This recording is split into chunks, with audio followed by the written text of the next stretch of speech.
Happy Tuesday and welcome to the Wolff Den presented by Win Again Academy.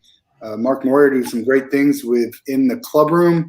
There's an event tonight that's going to help you talk about stress and energy. Check out winagainacademy.com. I will be there. Great networking event. Hope to see you there tonight. Excited to talk to our guest today, Tony Wild of Wild Portals. Welcome to the Wolff Den. Tell everybody who you are and what Wild Portals is all about, and then we'll get into it. Thanks, Matt. So yeah, Wild Portals is a augmented reality agency that creates mixed reality experiences for brands, big and large, from collegiate sports up to professional. We try and focus on working with sports brands and athletic organizations. And I guess most people know, but what is augmented reality? Sure. We'll talk a little bit about virtual reality and some other things. Maybe explain what the two are, what the differences are. Yeah. So really how I like to best represent AR versus VR to people is kind of like the movie Space Jam, where if you remember the movie, Michael Jordan got pulled into the cartoon world, right? Toon World or Toonland. And that was really virtual reality, where everything around you is a secondary layer of non-reality, right? But alternatively, when the Toons jumped into our world to play for the big basketball game, that's more augmented reality, where you're in the real world, but there's augmented objects around you. It's not fully immersive. It's like one of my favorite movies, Who Framed Roger Rabbit.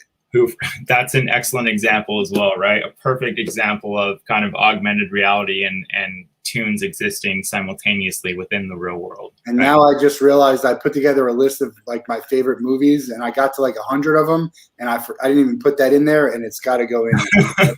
That's just a reminder for me. So, okay, augmented reality, virtual reality. People might know virtual reality is the stuff that you use where your headset and your glasses. But AR is really off your phone. Yeah.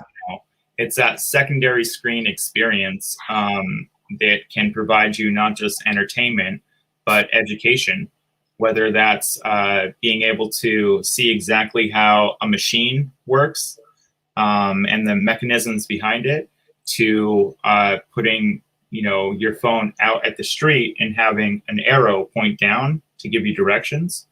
That's where we're heading, really. Yeah, and interestingly enough, they've been around for a while now. We had discussions, I don't know, 10, 12 years ago about some of this stuff, and it was around, but not. It's kind of making a comeback now, and it's become a little bit, I guess the word cooler or more mainstream with, was it Apple, the Apple glasses or Google glasses? Who has the glasses?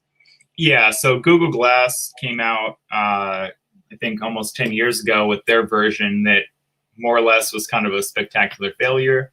But really, they were the drivers for what came to be, which, Snapchat jumped into the game. Snap jumped into the game with their Snapchat spectacles. Then we have a company, Nreal, that are, and Magic Leap, that are kind of combining the VR, AR space.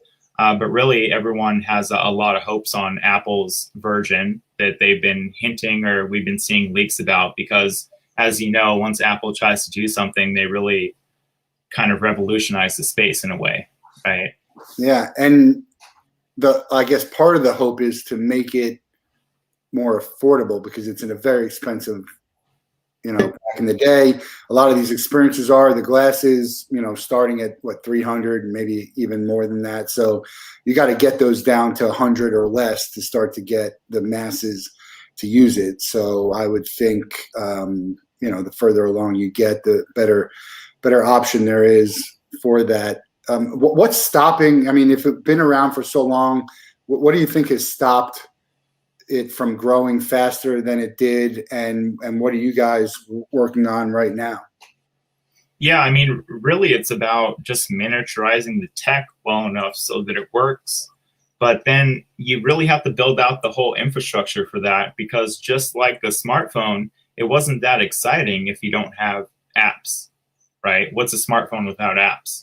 Just a phone that can connect to the internet, really, and give a phone call, right? So, the first examples of AR we can look to that everyone recognized but didn't realize, that thin yellow line on a football field.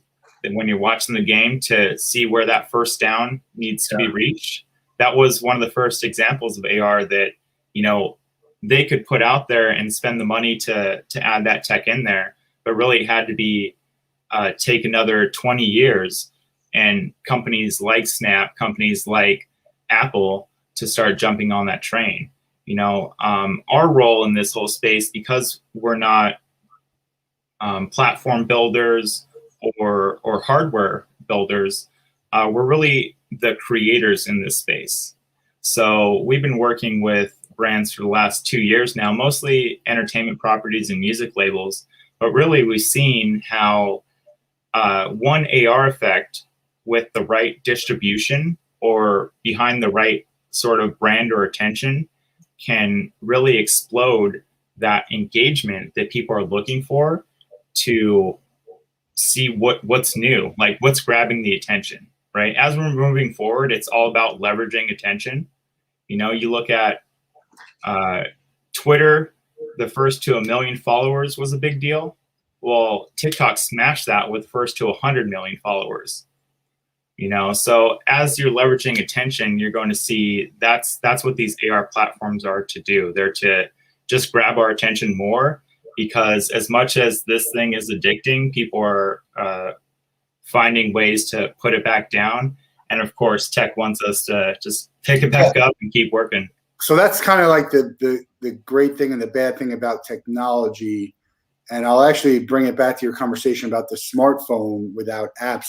The smartphone that connects to the internet where you can text is awesome. It's unbelievable until you understand there's so much more that can be done.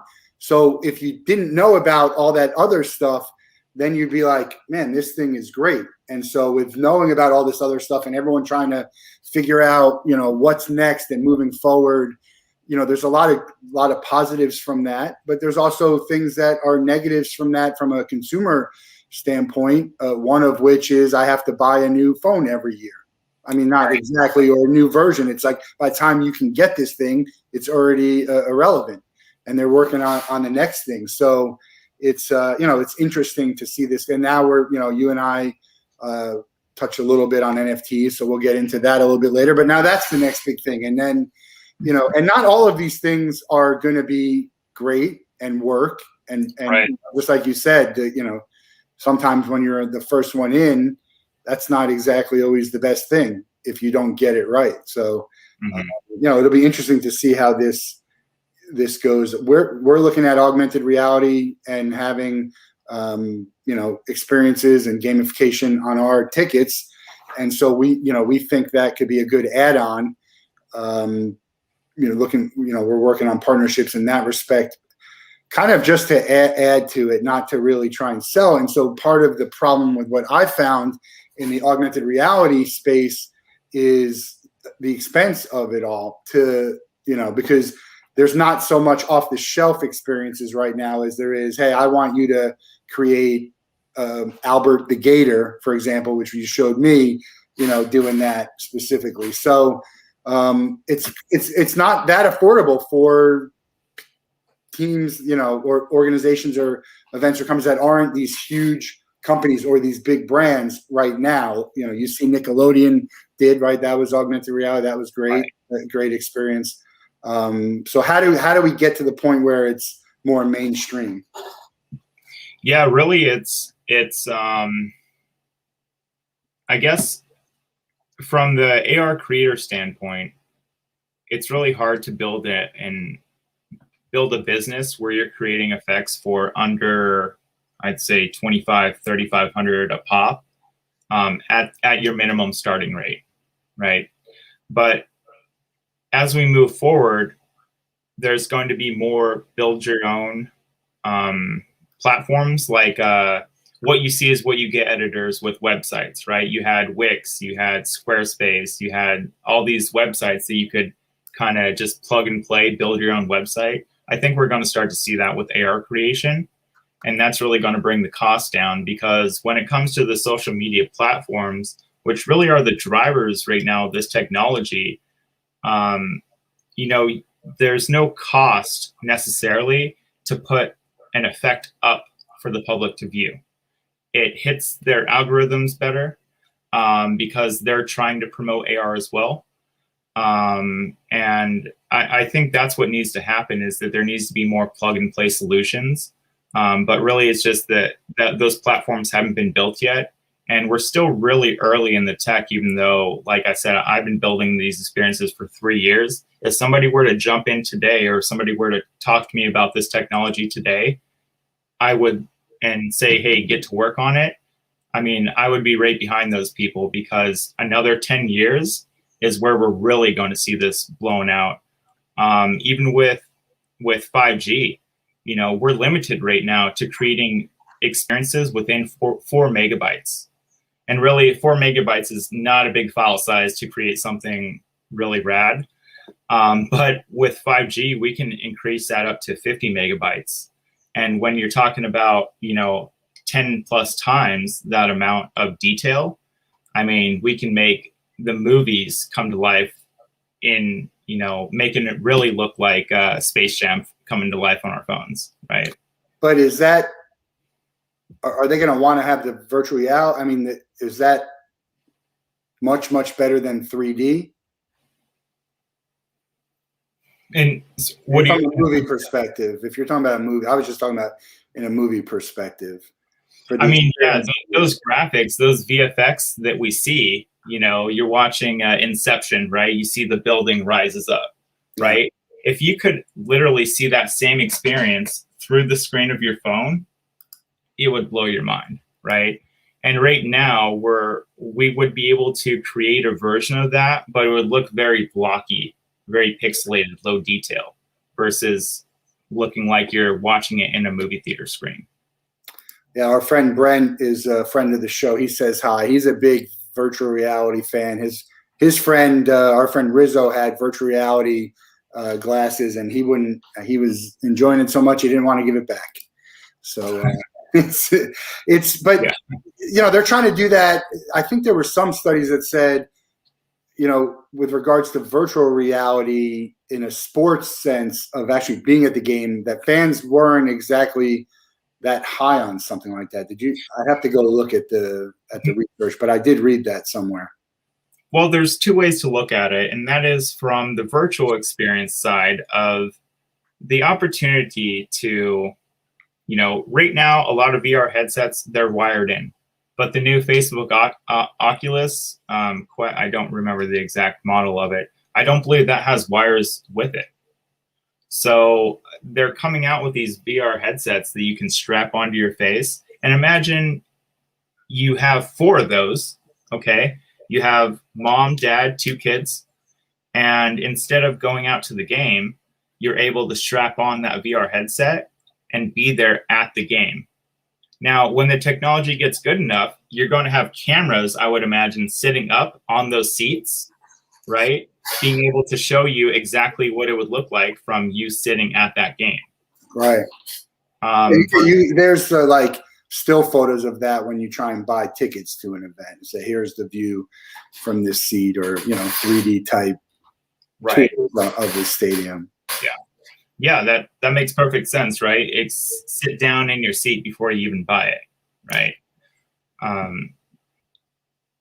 So yeah, that's one way to look at it. The other way is from the AR side, is that I look at collectibles, right? And if people are passing out bobbleheads, for example, 1, that's very expensive. 2, those bobbleheads break. And the third thing is, a lot of times, sometimes those can end up in travesty. I don't remember the exact article I was reading, but I know there's a shipment of bobbleheads that something happened to them, and it ended up being like, you know, $100,000 write-off for the company that they really wouldn't have liked to have to spend on these things. They ended up in the same place with the New England Patriot Super Bowl shirts. Ended up at. Right.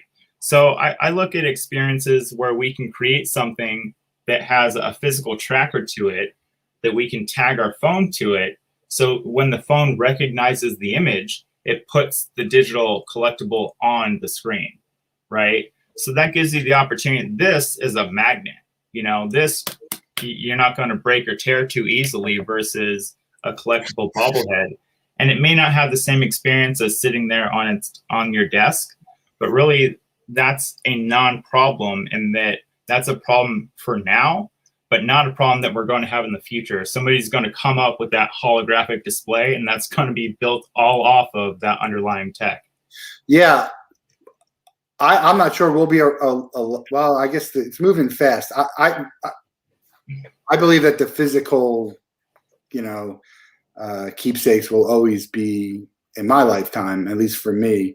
Mm-hmm. But as we get older and the generations change, I mean, obviously I'm betting on it with Ticket Time Machine, but I do see the value in bridging the physical with the digital. So there could be sort of, and we're working on this with the augmented reality experiences and the gamification of it.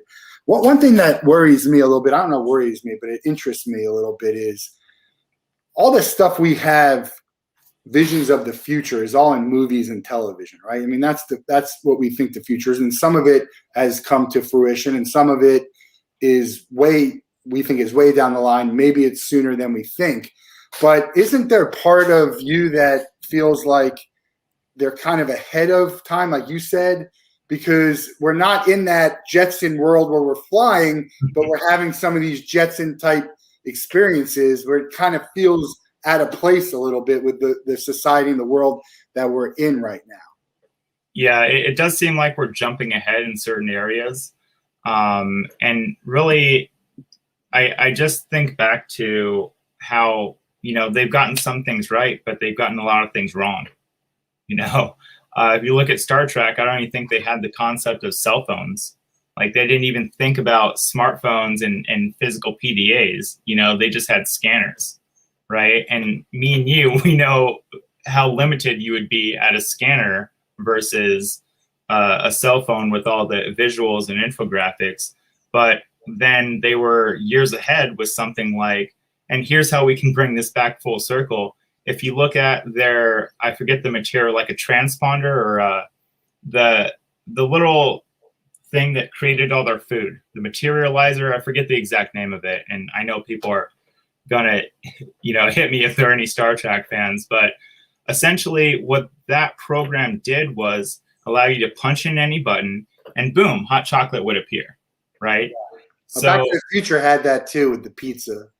Right. So and what makes a pizza, right? So it's a crust, but how does that crust taste? How is the texture of that crust? The Jetsons had it also. I think they had like a little machine that you push and bam, it pops out. It's like a vending machine, but not really, because you're not seeing that there. It's actually being built, right? The difference between a vending machine where you push a button and this thing falls down, and you're pushing a button and then this thing gets built.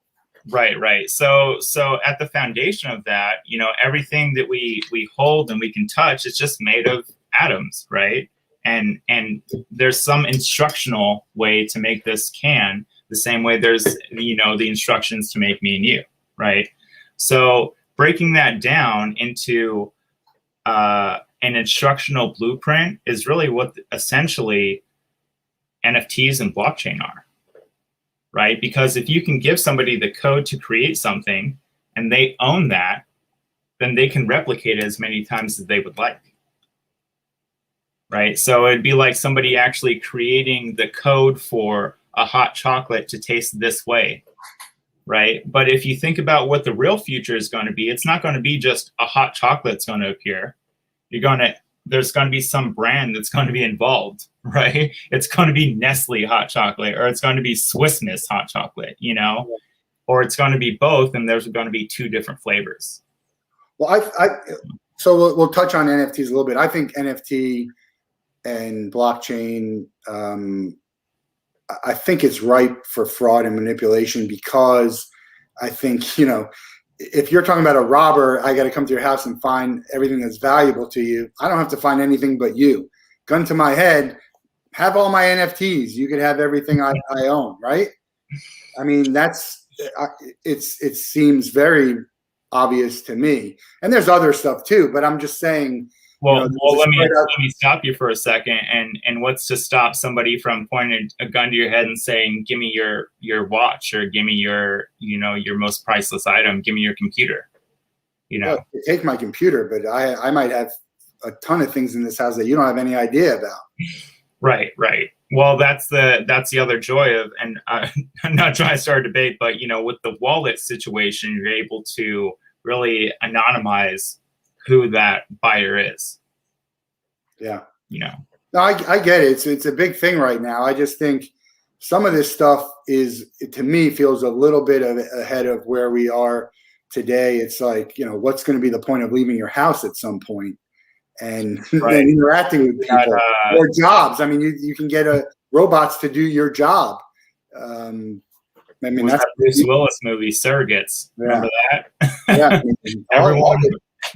Everyone's avatars is running around, right? I mean, how about Tom Cruise and the future police when they know what you're going to do? I mean, the issue with all this AI and all this stuff is that there's humans who are doing this. So it's impossible to be done without humans. And with humans, there's error and all kinds of stuff. And so what people don't understand about all the technology is it's humans running the technology to create it, to make it do certain things. Yeah, and there can be written biases in tech that people don't even recognize that they're putting in there.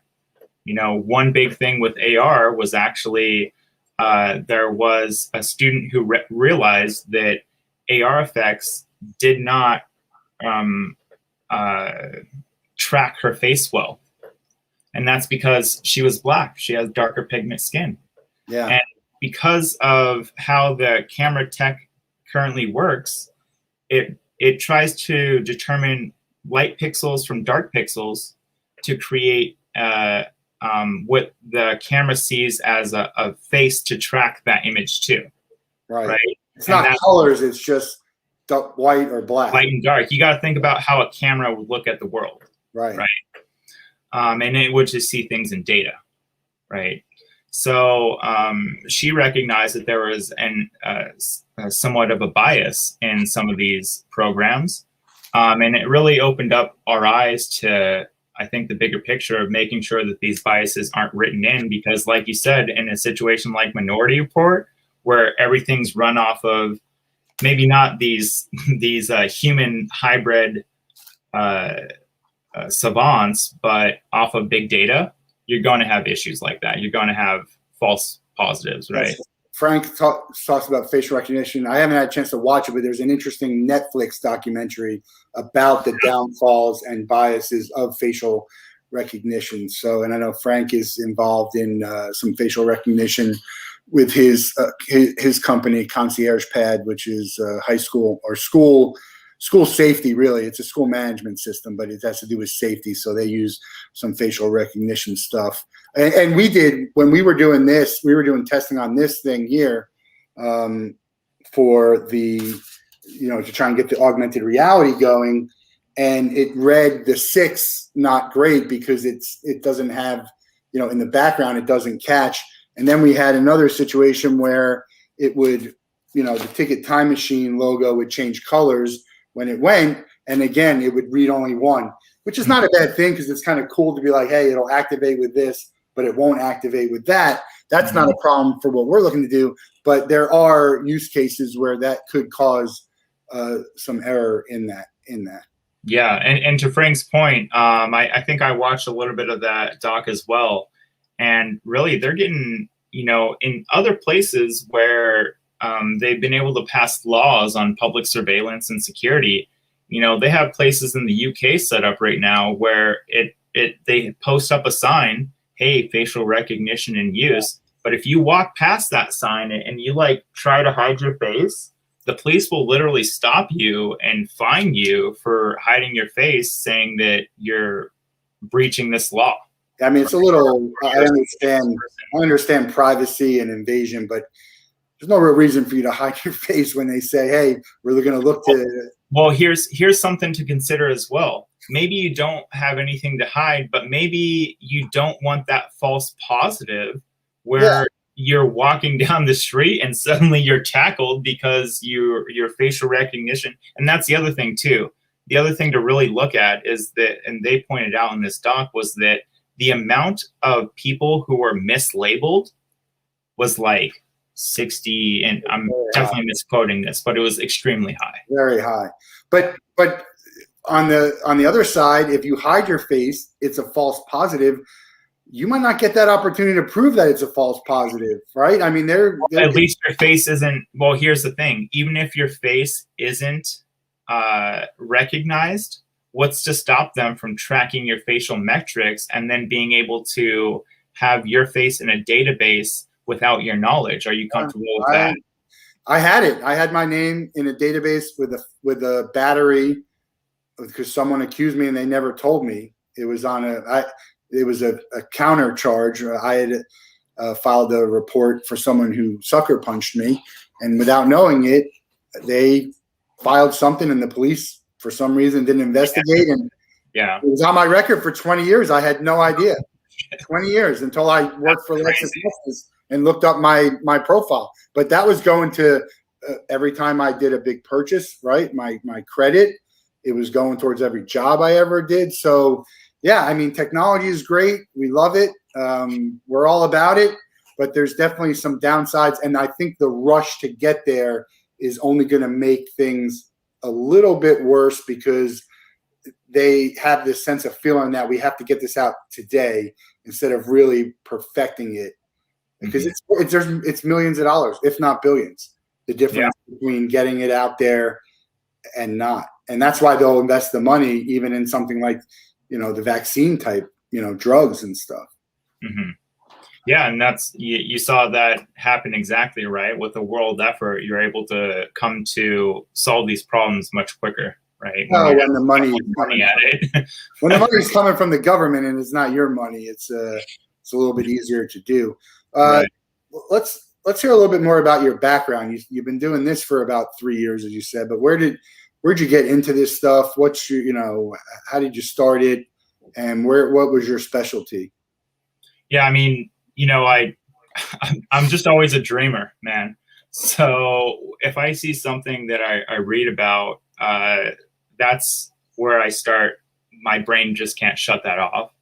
And I started out going to school for web design and interactive media. And after I got out of school, I got a job with a design agency doing website banner ads, glamorous work, really. And I was like, man, this sucks, man. This wasn't what I meant to get into, I wanted to design cool websites. I wanted to make people smile the same way I saw people smile when my family would build a house, right? Because my family comes from blue collar, but I was like, well, I want to be able to work with my brain, not so much with my hands. And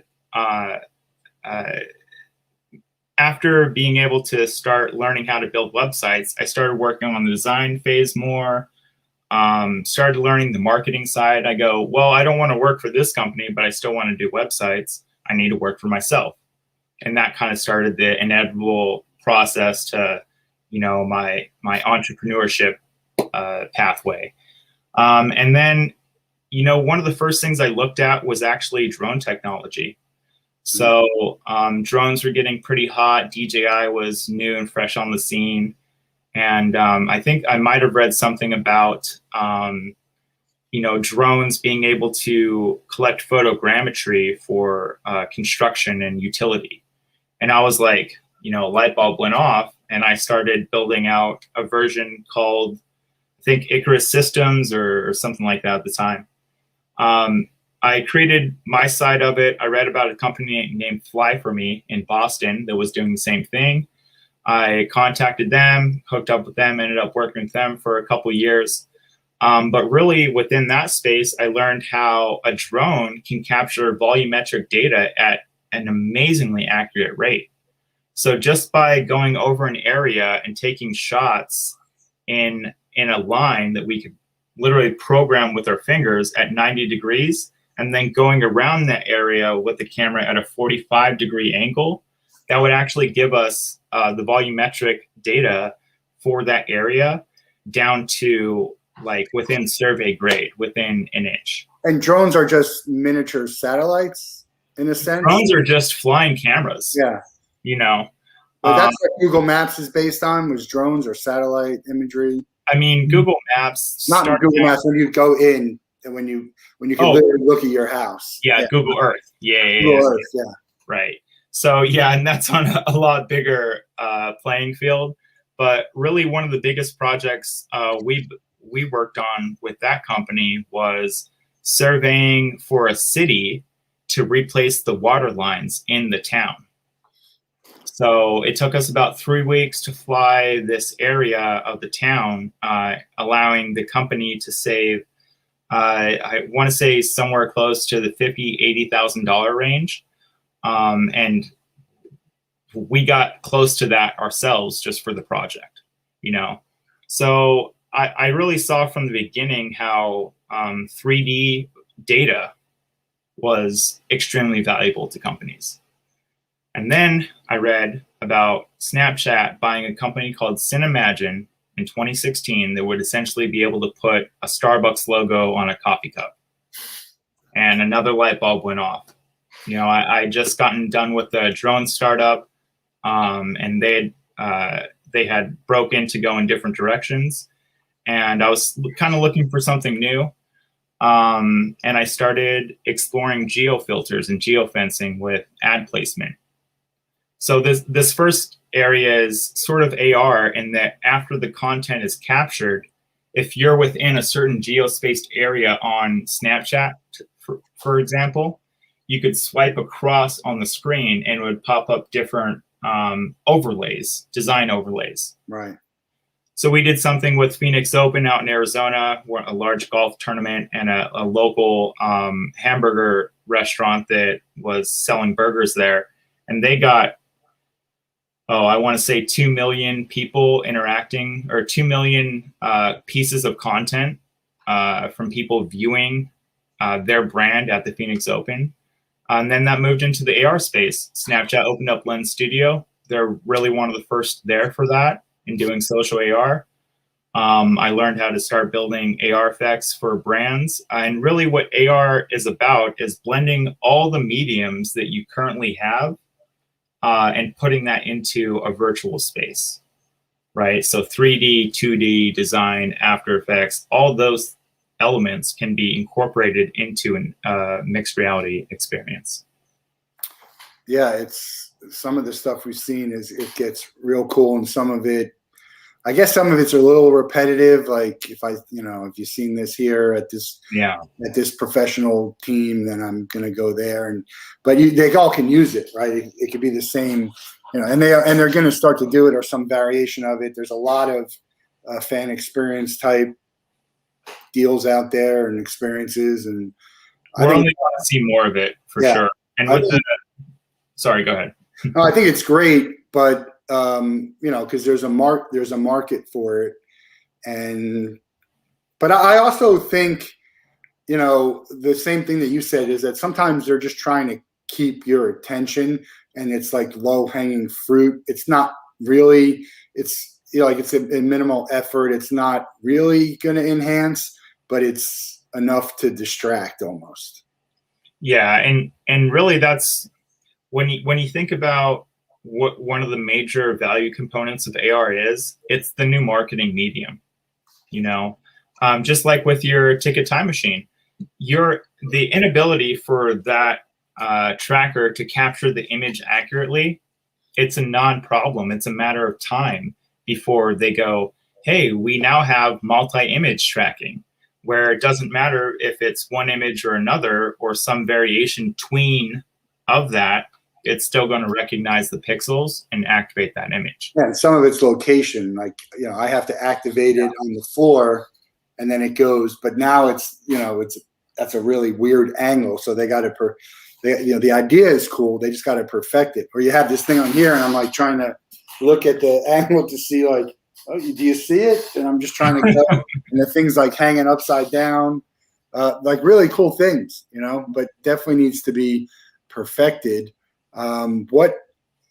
What's the next step for you guys? Is it just expanding, getting your stuff in more places? Yeah, I mean, we recently signed a partnership with Titan FC, and they're a premier MMA organization right under UFC. So they kind of train all the upcoming fighters, and if they're good enough, you know, they get a shot at the big leagues. So we just signed a partnership with them where we're not only their official AR sponsors, creating these effects that are Titan branded. For example, you could wear the championship belt. Or we're doing a fight poster, right, where you can face off against the upcoming contender, and then snap a shot, and it looks like you're the guy facing off. So we're working on experiences like that, to working on with their sponsors to do sponsored AR, all the way to the digital trading card side. So of course, bringing it back to that NFT space. Dapper Labs is one of the major blockchain companies that have done NBA Top Shot. They partnered with UFC. They're releasing UFC on Flow. We partnered with Titan and are developing our own version, because we really think that if there's fighters that are moving up to the UFC, then that gives us the opportunity to kind of own the rookie card. And if you can imagine what a Conor McGregor NFT might sell for if it was out these days, we could then step in and go, that's great, but how about owning Conor's rookie card? Yeah. Right. So that's where we hope to move in the next 6 to 8 months. No, that's all great stuff.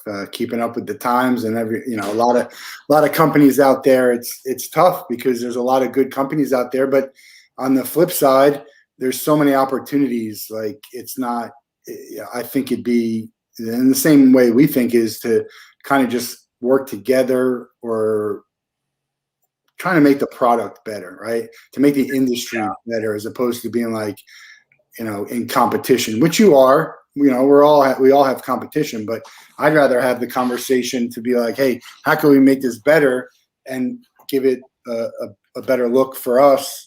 And then there'll be more interest, and then everybody gets a bigger piece of the pie, or the pie gets bigger and you have whatever piece you get.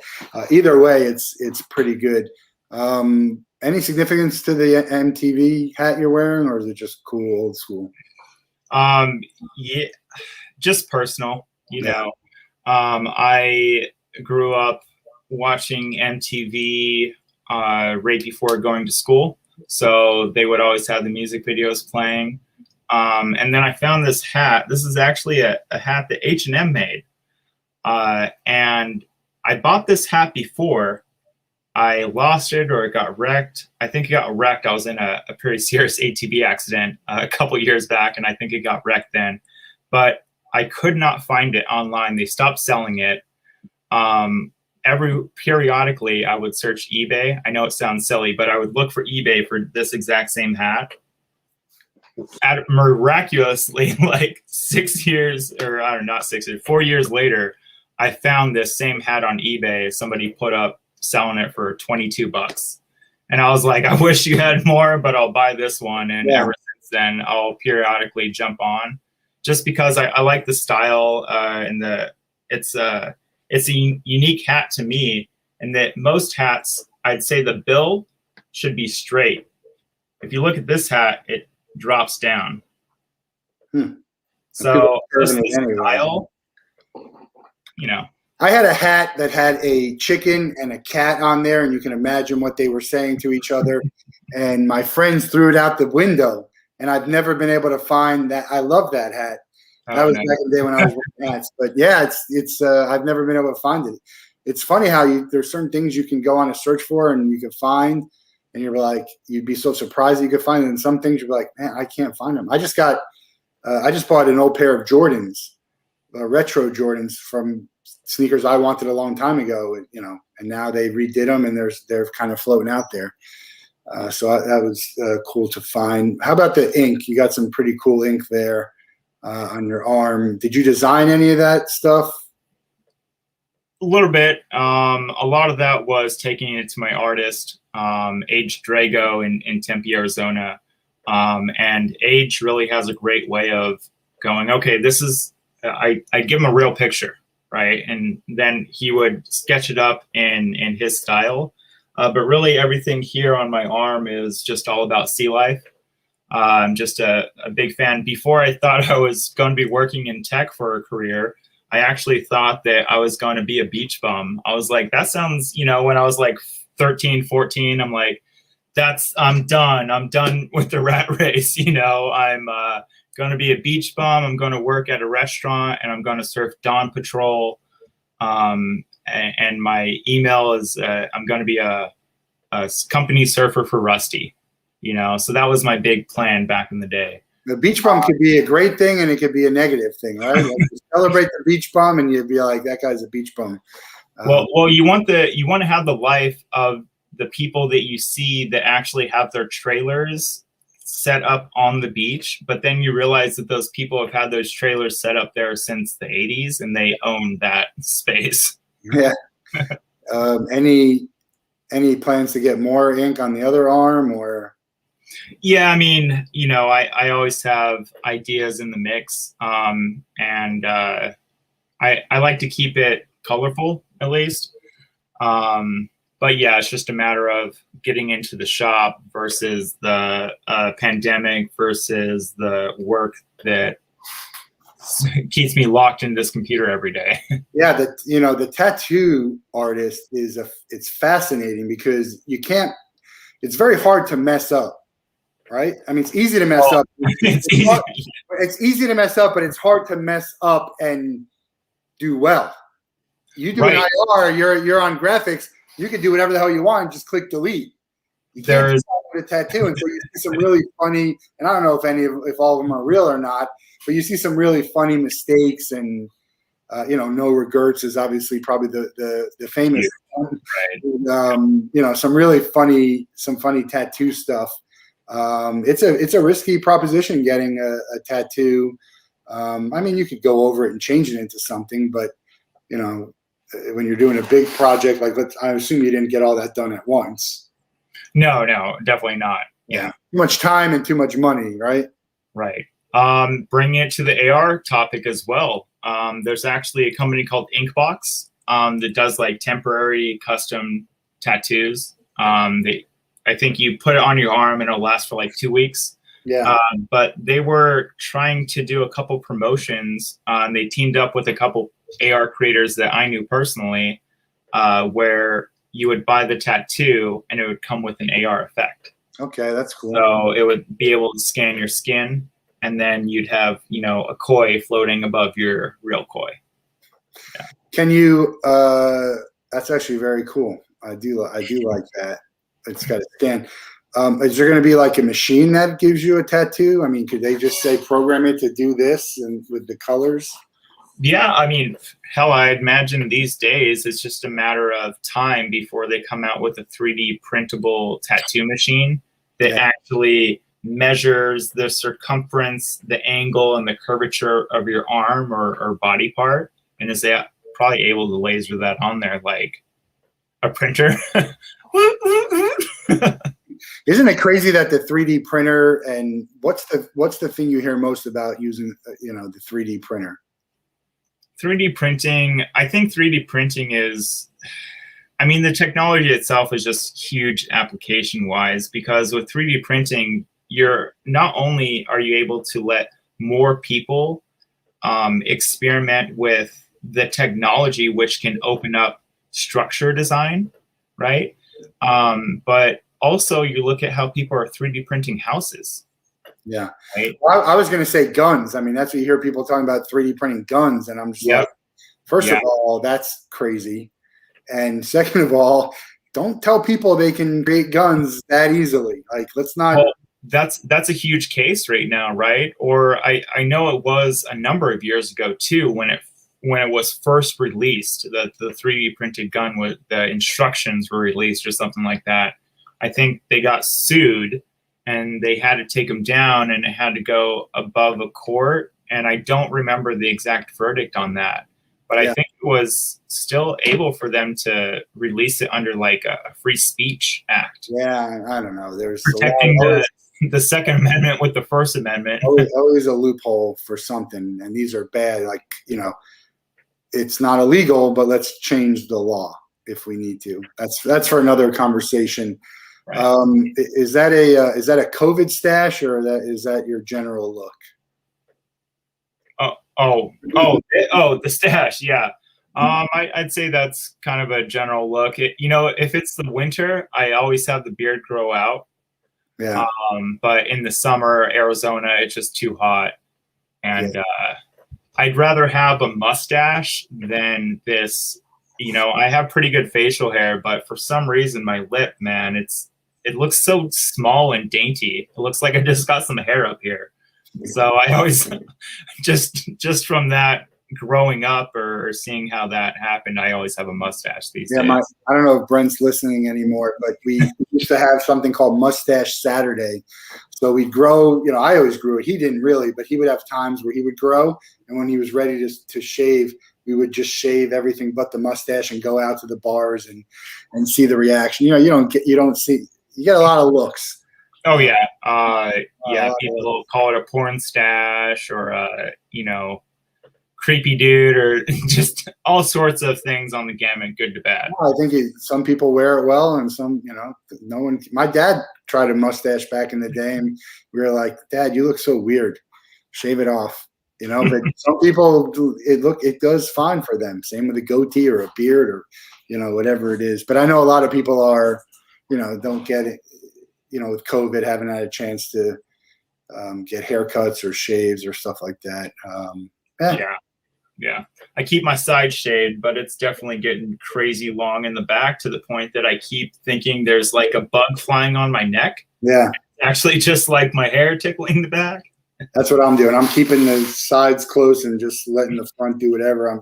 It's kind of getting curly the way my dad's hair was, but someday people are going to just start going back and getting, I know it's funny because there was a list of what was a high risk, and the barber, I think, wasn't, that high. And then I think the All-Star game happened, and I think it was Joel Embiid and Ben Simmons got COVID from getting haircuts. So I don't know. It's it's all the luck of the draw anyway. What's the pandemic been like for you, personally and professionally?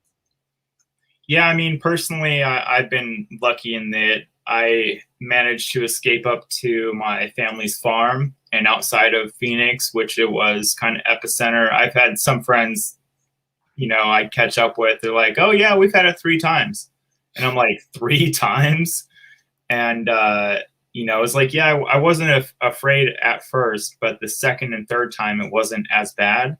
And then they start thinking about they're like, I'm just worried about the long-term effects of what might happen for me getting COVID 3 times and being 80, So that's been a little crazy. Just personally, I've been kind of in my own little isolated bubble in a small rural town. And professionally, I've had the opposite sort of success than a lot of people have had, because as we move to a virtual environment, AR has become crucial for people to communicate, educate, and entertain with themselves and their nearest and dearest, Yeah. And it's, for me, COVID with no events has opened up a lot of time for people to have those conversations that they might normally not have. I always say that I think the window's closing a little bit as people get back to normal life and get busier. But there's still stuff, we have our Friday virtual happy hours for now. And Wednesday we have a virtual I'm a part of a couple of virtual meetings on Wednesdays and Thursdays that are not in person. And so, for now it's okay. Eventually we'll get to go to Friday happy hour out, and, it'll be with different people and we'll get back to life. But, I'm looking forward to it. What do you have planned? What's your first, big event or big trip or? Yeah, with people? I'll have my second vaccination shot scheduled for like May 1st or May 2nd, I believe. That's my birthday, May 2nd. I get it on the 4th. Well, happy early birthday. Hopefully I'll talk to you before then as well. But you know, my first trip is actually, I think it's going to be going to Florida with the Titan partnership. Their next fight is actually in the Dominican Republic.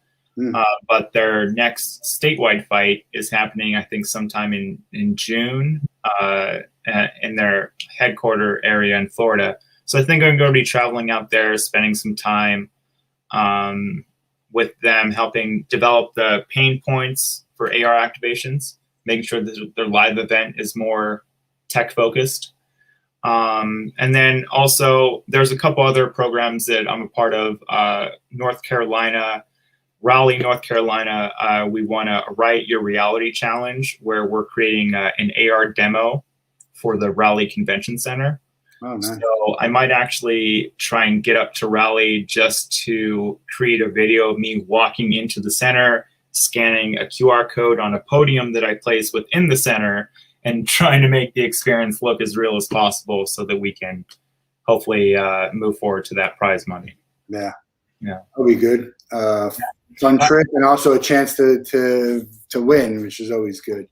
I wanted to ask you really quick with Take a Time Machine. What are your thoughts on the NFT space while we still have a couple minutes? And do you think that, from my perspective, I see it as like a .com boom, where 90% of the stuff that's being created right now is kind of going to be shit, to be honest. But 10% of it is going to have tremendous, huge value, and we're going to be able to build off those. So what are your thoughts with that space?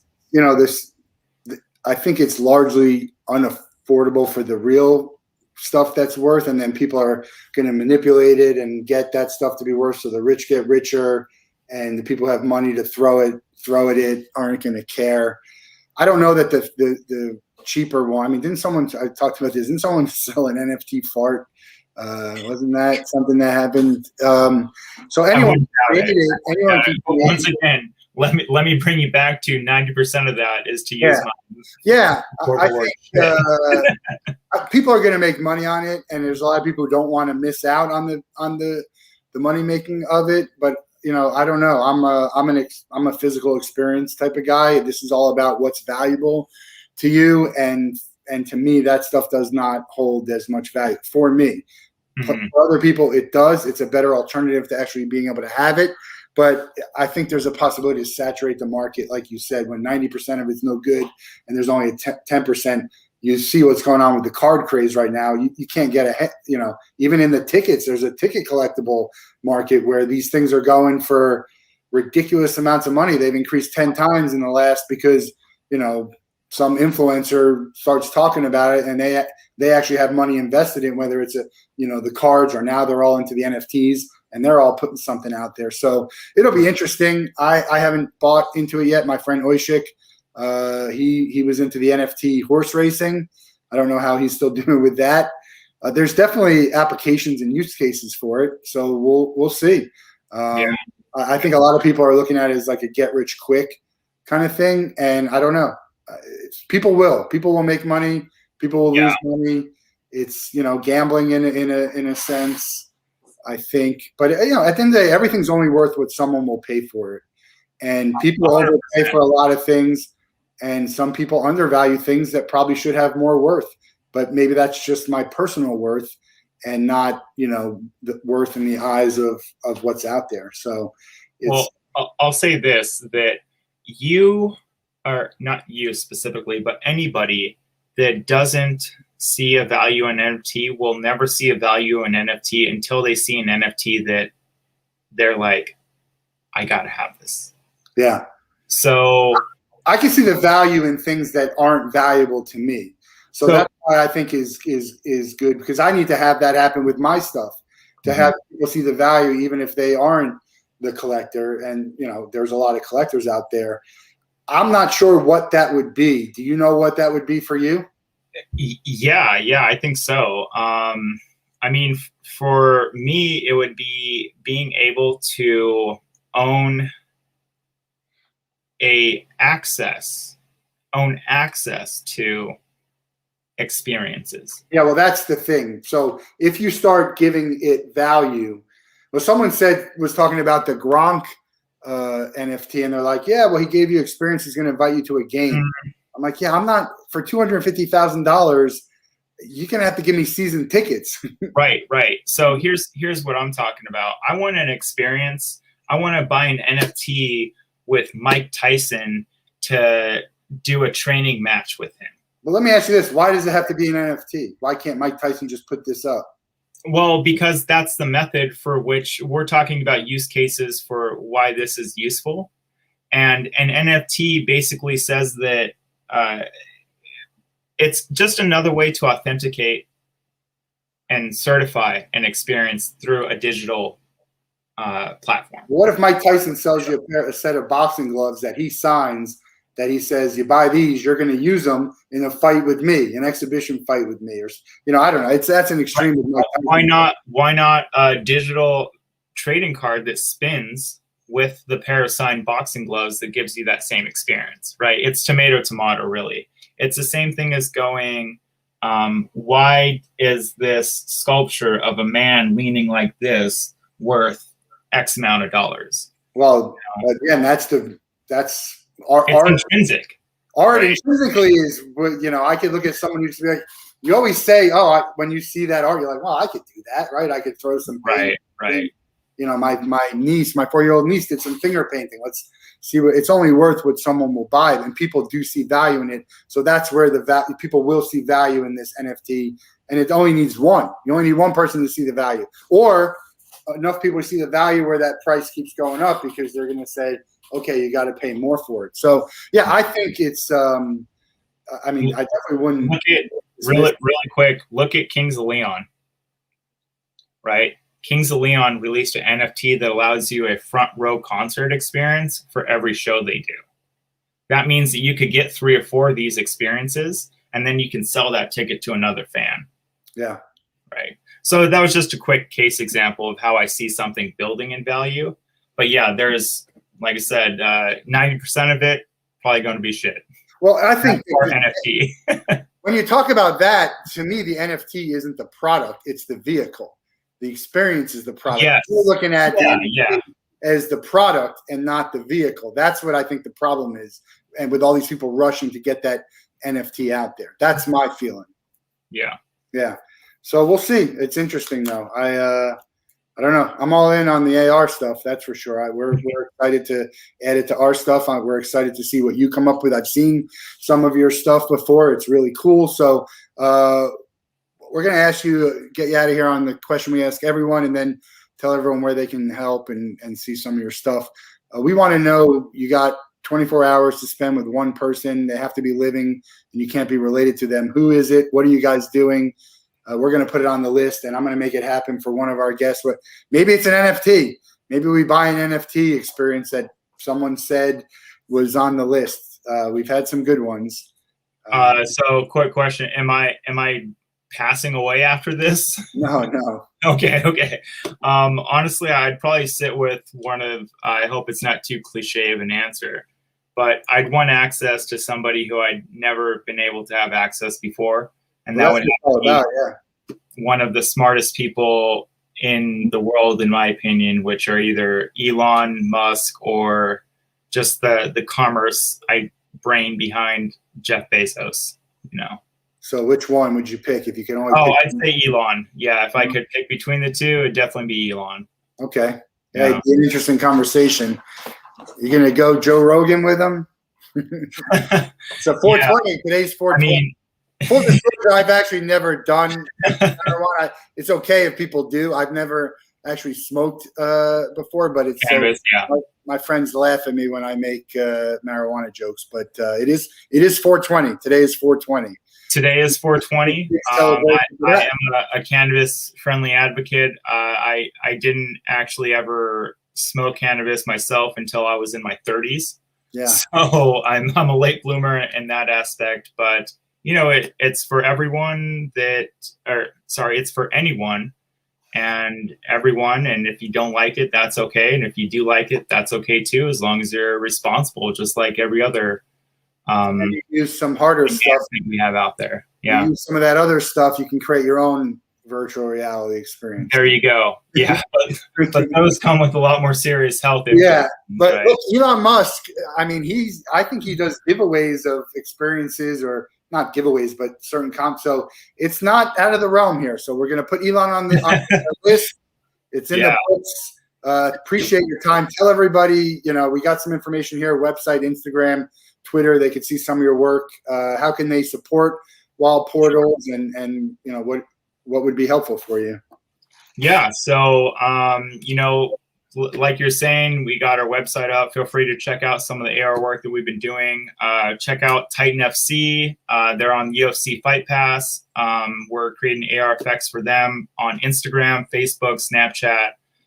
That's where you can find us. And thanks, Matt. Let's do it again, 4/20/2022. We'll put it on the books here. Have a great day, everyone. Don't forget tonight, Win Again Academy, another event hitting on stress and energy, winagainacademy.com, wildportals.com. Tony Wild, thanks for joining. We'll see everybody later. Thanks, Matt. Yep.